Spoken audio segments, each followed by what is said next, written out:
Hello everybody and welcome to Mark Goldbridge, That's Football. Liverpool versus Manchester United combined 11. You can run but you can't hide. This game will happen on Sunday. Liverpool fans never been so confident. Manchester United fans probably never been so concerned, having to deal with the fact that Liverpool are quite clearly going to win the league, but also that we could be on the end of quite a humiliating drubbing and Liverpool still unbeaten. Some might say, and then he went into Oasis then, some might say that the only thing that's Manchester United that's getting into a combined 11 on this video is this top. But I have plans. I have plans to be unbiased. But also what I want to do on this, it is a Manchester United versus Liverpool combined 11. But I also want to add in, is there anybody in the league who gets in that position as well? So if we start off with the goalkeeping position, Alisson against David De Gea. For years, we would have said David De Gea. But I think even as a United fan, I have to say Alisson. I have to. And I don't want to say that. I think David De Gea is the better goalkeeper when he's on form. But he's not been on that form for a long time. And Alisson's been ultra reliable for Liverpool. In fact, let's be honest, he's been very, very good for them. So Alisson would be the goalkeeper. And this is, you know, I've got to speak from truth here, not from the heart.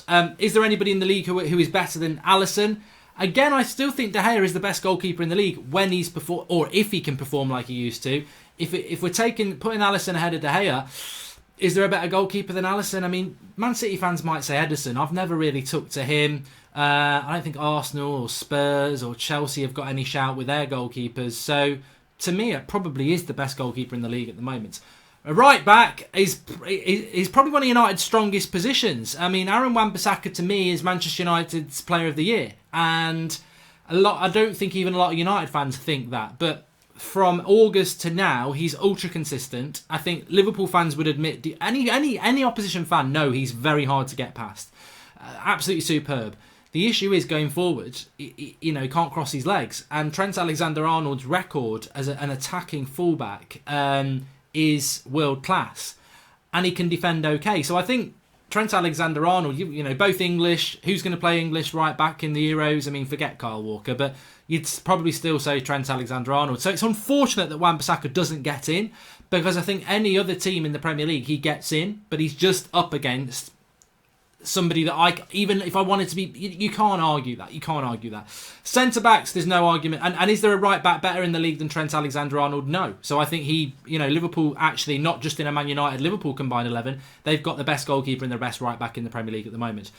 Again, Van Dijk, very easy. And again, there's nobody better than him in the league. Van Dijk definitely gets in, blah, blah, blah. Great centre-back. I know I called him the bloody Dutch Chris Smalling when they signed him, but, you know, accepting you're wrong about things in life is character building, and you should do that. And I was very wrong about Van Dijk, and I think even last season I was like, is he in the top 5 in the world yet? Not quite sure. A year on he is, so you know I've got to give him that. The other centre back, I think we're going to get into arguments about this, because I'm going to say Harry Maguire, and I can hear the laughing here even though I'm pre-recording this, but Harry Maguire, if you look at his aerial duels, I think he's better than Van Dijk. I think he's one of the best in Europe. Harry Maguire gets a lot of stick because of the price tag. And what about the price tag? Well, there's a song about the price tag. Forget about the price tag. Anyway, forget about the price tag, because it's all about the money. Forget about... We'll talk about Mane in a minute. But, Harry Maguire to me gets in as the next to Van Dijk. Now, quite rightly, Liverpool fans are going to say, well, what about Joe Gomez? What about Matip? What about Lovren? Well, you can sod off with Lovren. That's banter. Harry Maguire is not having a bad season. There's a myth. Even some United fans have dropped into this myth. They took a dislike to Harry Maguire.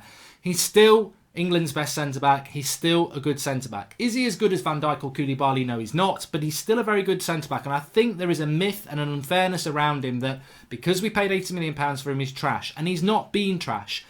Maguire's got his limitations. He's a little bit slow, and you can run at him. You can get past him if you're a tricky player. But, you know, not every centre-back's Virgil van Dijk. And I don't think Joe Gomez is better than Harry Maguire at the moment. Although I'm a big fan of his. I think he can be. I don't think he's ready yet. And Matip, I think, you know, Liverpool fans are going to say, their man. I'm going to put Manchester United's Harry Maguire in there. It might be the only one who gets in there. But no, I am going to put him in there because I think that it's unfair. And some United fans might say he shouldn't be in there, but I would.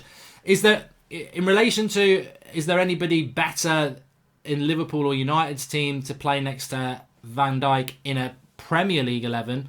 Because we have just got exclusively Liverpool players so far. then yes, there are better centre-backs than Harry Maguire in this league. I think Laporte is better. I would argue that maybe an Alderweireld is better. And I think that regards to not Chelsea, not really City, Liverpool were already doing, not Arsenal. I think that Laporte and Van Dijk are probably the two best centre-backs in the Premier League. Left back, Andy Robertson, no argument about that. Hopefully in 2 years' time we'll be saying Brandon Williams, Luke Shaw, Ashley Young, Rojo, anyone else who plays left back for us, they're not in the debate. And actually, I've always, looking at it through trying to hold myself from throwing up and trying to look at Liverpool in a pragmatic way, I've always preferred Andy Robertson to Trent Alexander-Arnold anyway. I just do. So to me, I think he's the best left back in Europe. So yeah, Andy Robertson's in there.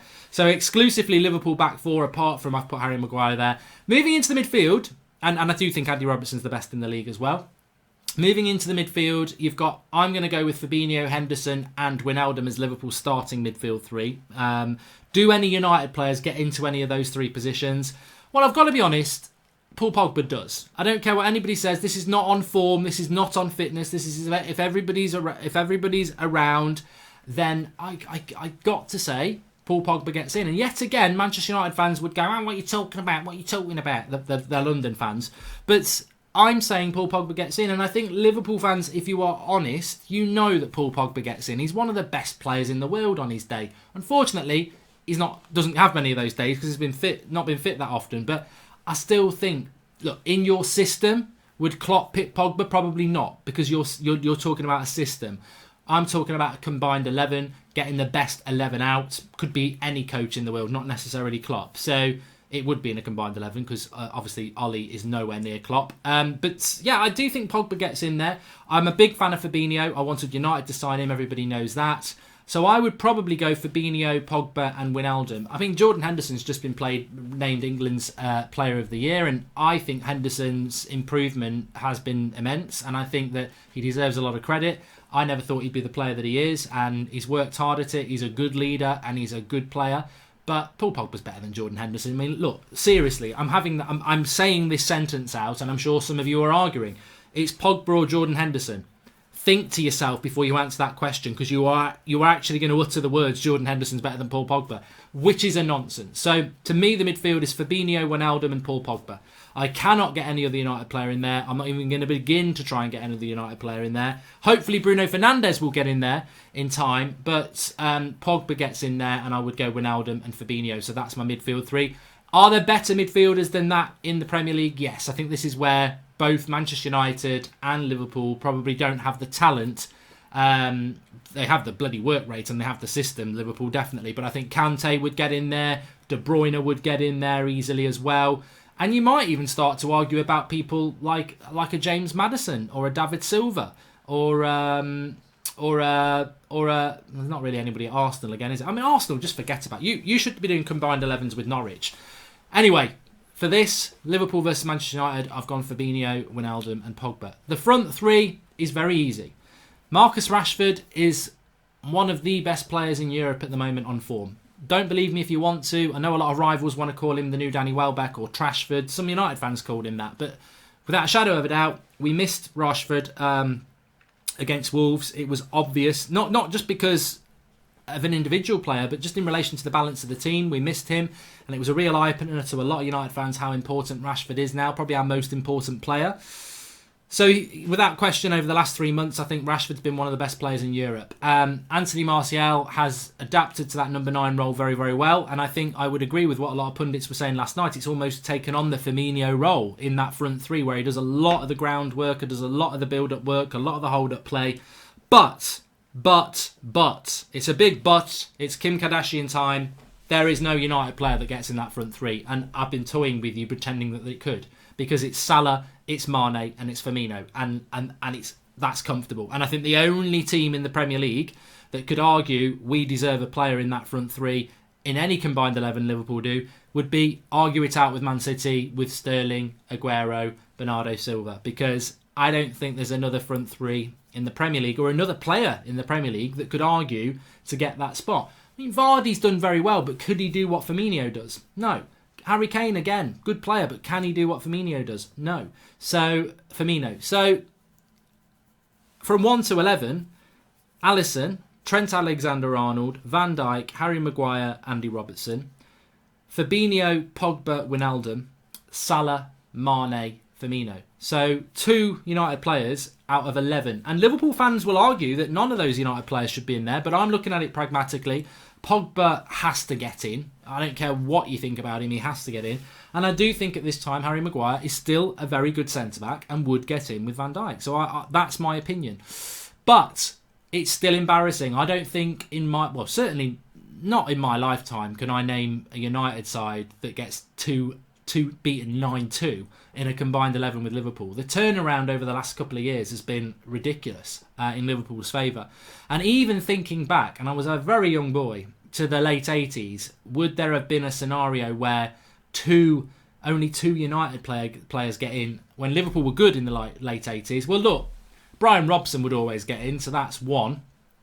And depending on the United team at the time, I think you might get a couple more in. But certainly in the Premier League era, there's never been a time, 30 years of the Premier League nearly, and we've never had a time where Liverpool have dominated combined 11s and you're arguing to get even 1 or 2 players in. And that just shows you how badly the standards have dropped at Manchester United. Some United fans don't want to accept this. I do. I totally do. I watched this play against Wolves and people were telling me that Matic is a good player, and I'm like, yeah. Would Matic even be allowed into the car park of Liverpool's training ground or Man City's? No, they wouldn't. And this is where United are meant to be, but we're now praising players that, Matic, just forget it. So it is 9-2 to Liverpool. I'm sure Liverpool fans will accept that, and I'm sure United fans will accept that. It's embarrassing. And in this biggest of football rivalries, certainly in England, that is an embarrassment. It should never be that lopsided. And when you think about the dominating 99 United side or the 08 United side, I still think you could argue a Liverpool player in. Maybe not in 99. I'm trying to think what Liverpool had in 99, but certainly in 08, Gerrard was about, he would have got in, and maybe 1 or 2 others. But that shows you the enormity of this. The only times that United when United have dominated these combined 11s, they've been dominating English football. Liverpool are dominating combined 11s, and now they're dominating English football. It's very sad as United fans. But thanks everyone for watching. Smash a like on the video, and back again tomorrow with the Premier League preview, and then big stuff on Saturday. Massive watch along, Crystal Palace Spurs, and then we're going to carry on through live for the 3 o'clock kickoffs as well. So a big Saturday of live watch alongs. Thanks for watching. Subscribe if you're new, bottom right hand corner, and I'll speak to you soon.